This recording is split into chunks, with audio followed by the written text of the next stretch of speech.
ইউনূসের বিদেশে যেতে বাধা, ইউনূসের বিরুদ্ধে হত্যা মামলা, ইউনূসের বিরুদ্ধে লুটপাট, অর্থ আত্মসাতের নানান রকম অভিযোগ। ইউনূস দেশের বাইরে গেলে ইউনূস পালিয়েছে। এই ন্যারেটিভগুলো কারা ছড়ায় আপনারা কি বলতে পারবেন?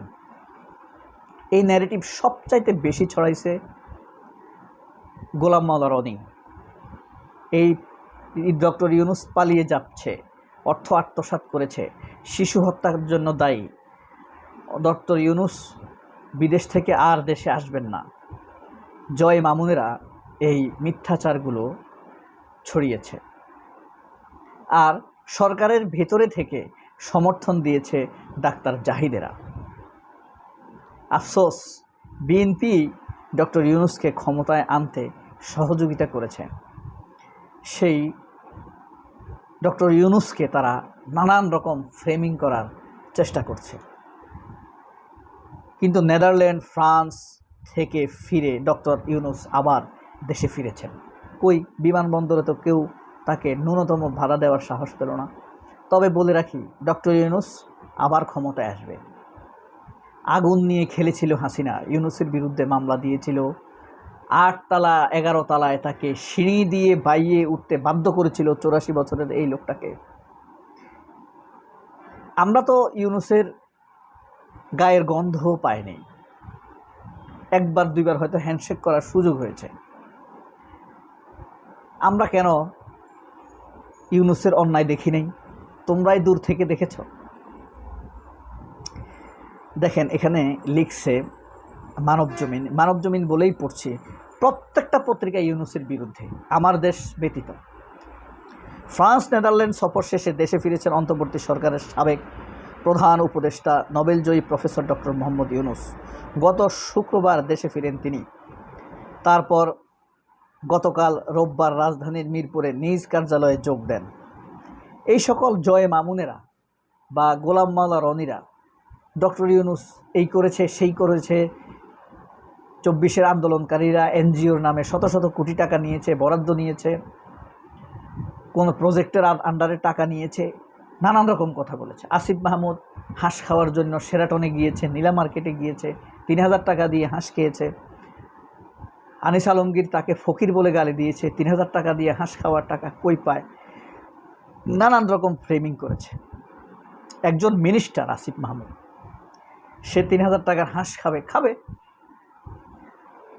সরকার দিবে, সে সরকারকে সেবা দিচ্ছে, এদেশের কোটি কোটি মানুষকে মুক্ত করেছে, চুরি তো সে করে নাই। অথচ কত মিথ্যা কথা ছড়িয়েছে এই জয় মামুনেরা, বিশেষ করে আনিস আলমগীর, আব্দুল তুষারেরা। আমি তো ভেবেছিলাম তারা এমনভাবে ফ্রেমিং করছে ডক্টর ইউনূসকে হয়তো বিমানবন্দরে বাধা দিবে, নাজেহাল করবে। তারা, আমার মনে হয় তারা প্রস্তুতি নিয়েছে বিমানবন্দরে নাজেহাল করার।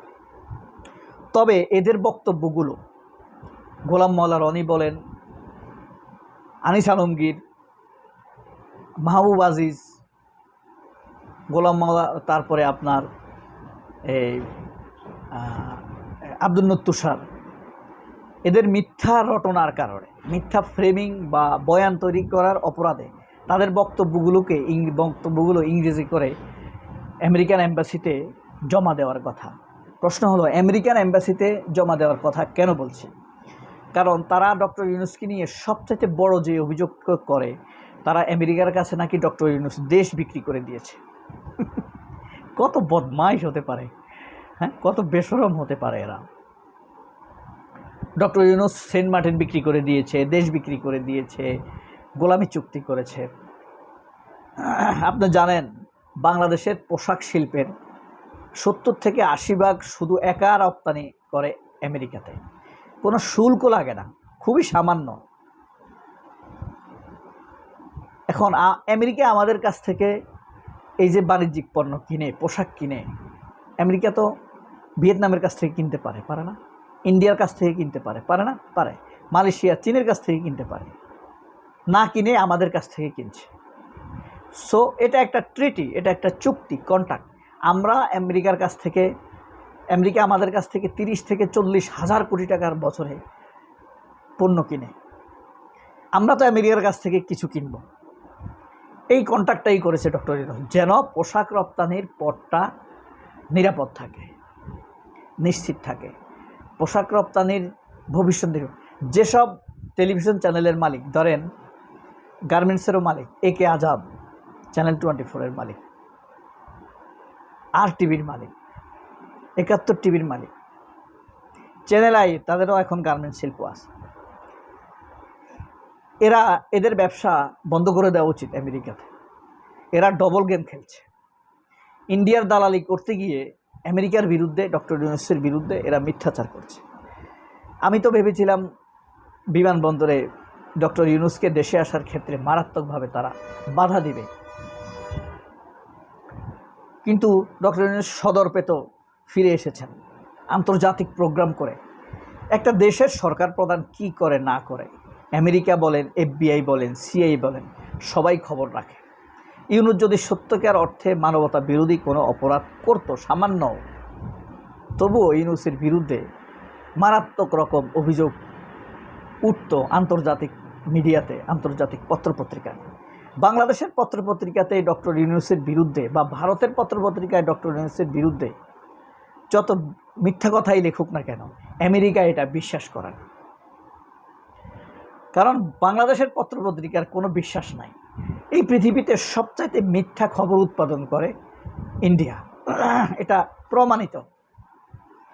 আন্তর্জাতিক প্রেস কাউন্সিলের মাধ্যমে এটা গবেষণায় প্রমাণিত। সবচাইতে মিথ্যা বয়ান, মিথ্যা তথ্য উৎপাদন করে ইন্ডিয়া।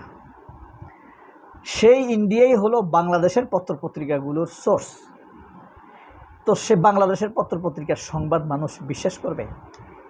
বাংলাদেশের মানুষের সবচাইতে মঙ্গল হবে, এটা সম্ভব না হয়তো, সবচাইতে মঙ্গল হবে রাস্তায় নেমে ঘোষণা দেওয়া, আমরা প্রথম আলো পড়ব না, এরা মিথ্যাবাদী, এরা দালাল, আমরা এদের সাথে নেই। এই ঘোষণা যদি বাংলাদেশের মানুষ কখনো দিতে পারে, তরুণেরা বিশেষ করে এনসিপি, তাহলে এনসিপির গ্রহণযোগ্যতা বাকিটা বাড়বে। এনসিপি বা এনসিপি পন্থী, জুলাইপন্থী, যেমন মাহফুজ আলম,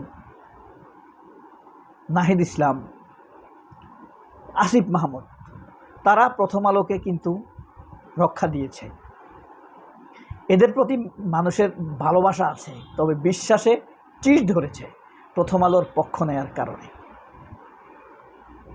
প্রথম আলোতে গিয়ে এরা সাদিক কায়েমকে, এই যে আসিফ মাহমুদ বইয়ের ছবি থেকে বাদ দিল, কাজটি ছোট কিন্তু ইতিহাস কাটার মতো। তাহলে এদের প্রতি বিশ্বাস বাড়বে। এটা কি কখনো পারবে?